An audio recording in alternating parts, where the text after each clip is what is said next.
Assalamualaikum warahmatullahi wabarakatuh.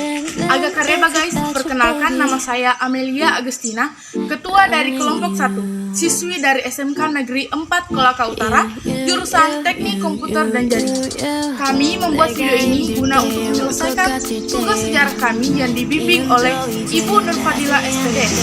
Materi kami adalah masuknya Islam ke Nusantara. Sebelum itu, ada baiknya kami memperkenalkan diri masing-masing. Let's see! Kenalkan, nama saya Amelia Agustina, jurusan Teknik Komputer dan Jaringan. Nama saya jurusan Teknik Komputer dan Jaringan. Jurusan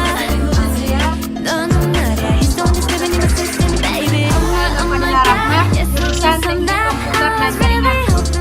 Kenalkan, nama saya Nur Aulia, jurusan Teknik Komputer dan Jaringan. Saya Sabila, jurusan Teknik Komputer dan Jaringan. Oke, kita lanjut. Masuknya Islam ke Nusantara yakni pada abad ke-7 hingga ke-8 Masehi, yang dibawa oleh pedagang Gujarat, lalu diikuti oleh pedagang Arab dan Persia.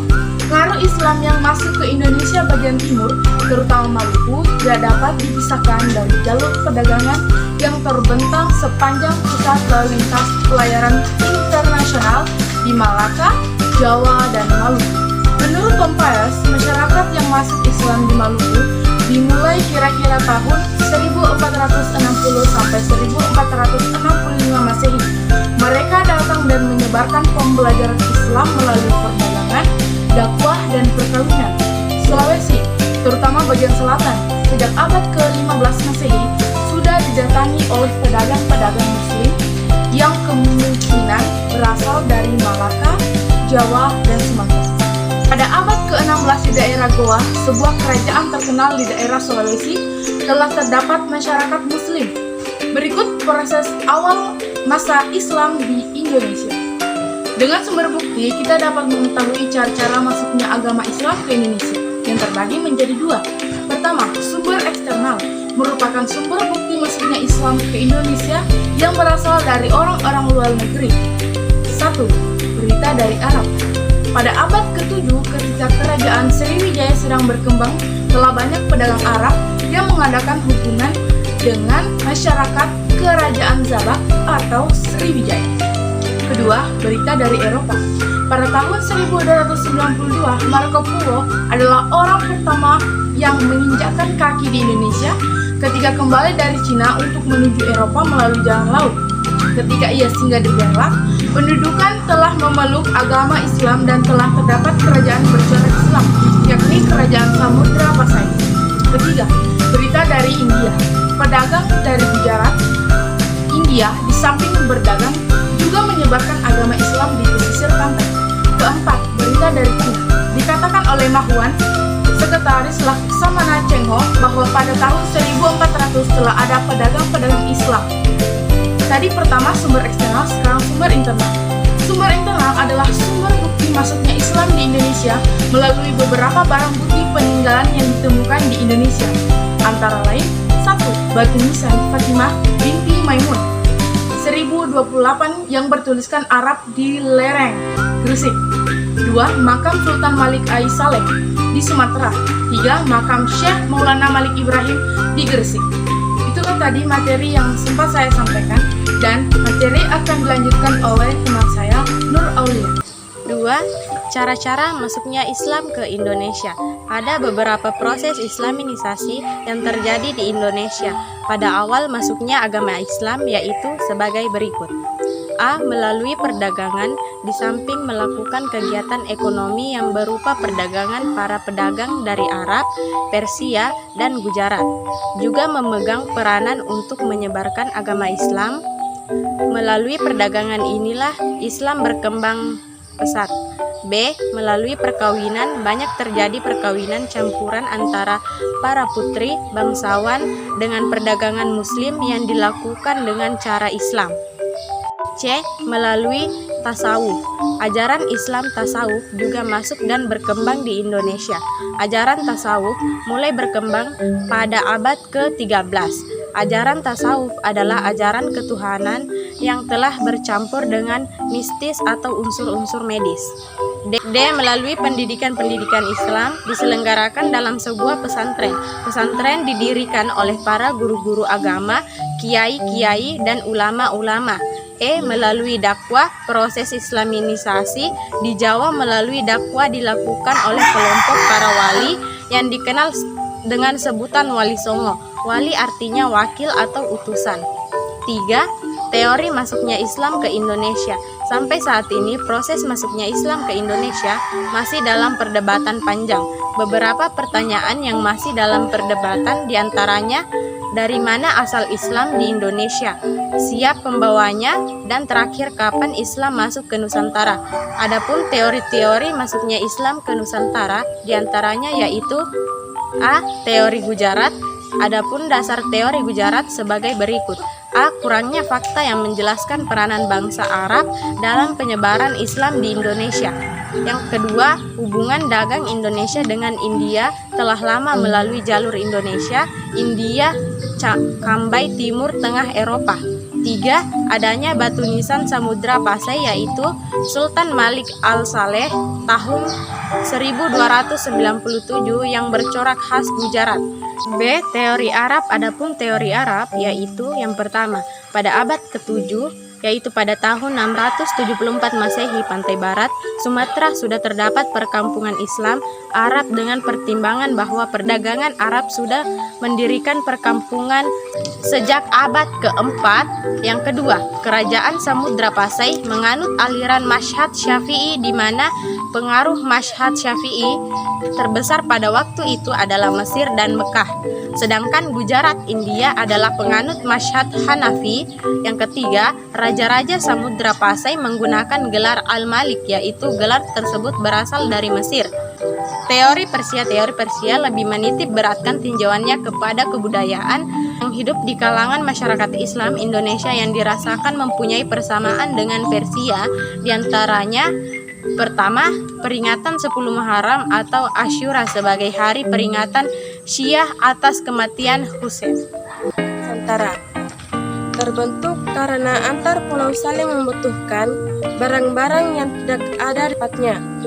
Pada masa ini, cara perdagangan dilakukan melalui sistem bar atau tukar-menukar barang-barang.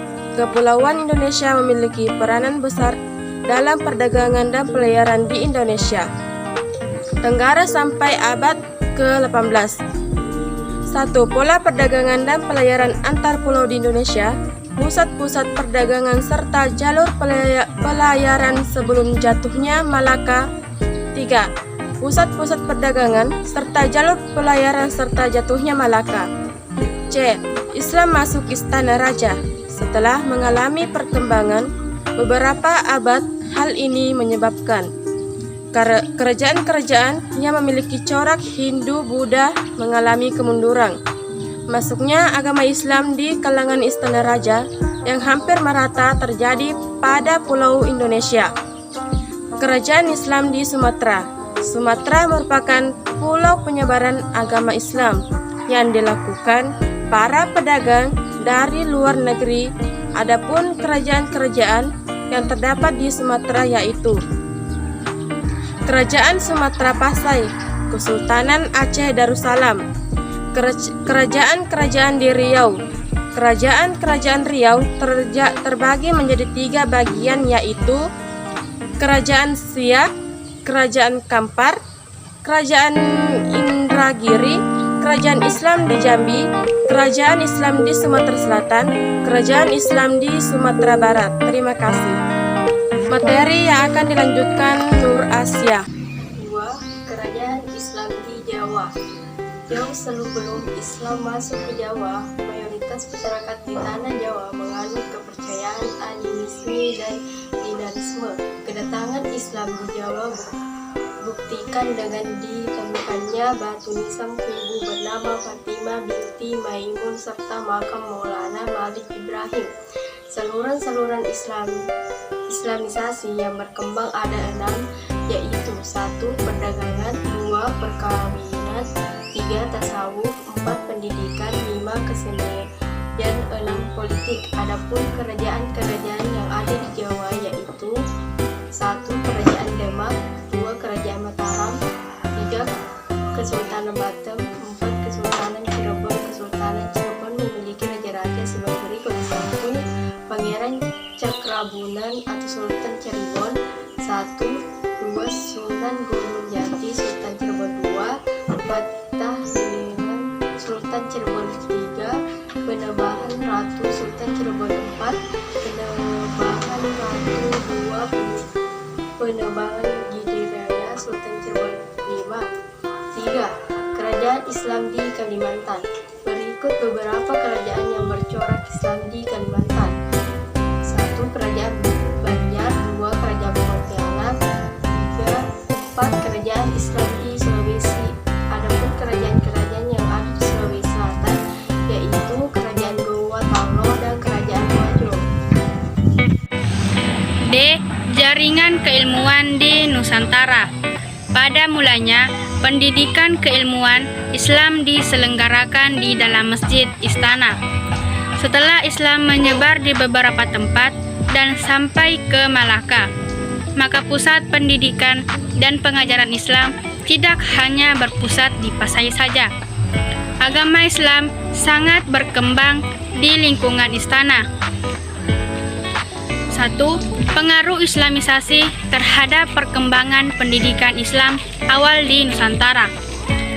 Pendidikan Islam berlangsung bersamaan dengan proses Islamisasi wilayah Nusantara. Dalam kasus Kerajaan Mataram, hubungan ulama dan penguasa mengalami konflik. Kebijakan politik Amangkurat I memerangi ulama yang dianggap melakukan pemberontakan. 2. Penyelenggaraan Islam di Nusantara. Gerakan keagamaan yang bersifat spiritual seperti tarikan yang bermunculan, tarekat-tarekat yang merupakan aliran sufi seperti Qadiriyah, Naksabaniyah, dan Satariyah membentuk basis umat di surau daya dan pesantren. Adapun lembaga-lembaga pendidikan di Nusantara, yaitu surau. Surau merupakan sebuah institusi pendidikan Islam di Sumatera Barat. Daya berasal dari kata Arab, sawiyah, yang berarti bangunan yang berkaitan dengan masjid. Terakhir, pesantren. Pesantren secara ketatabahasaan berasal dari kata santri, yang mendapat awalan pe dan akhiran an, yang berarti tempat tinggal para santri. Dalam sebuah pesantren terdapat 5 elemen penting, yaitu pondok, masjid, kiai, santri, dan pengajaran kitab-kitab Islam klasik.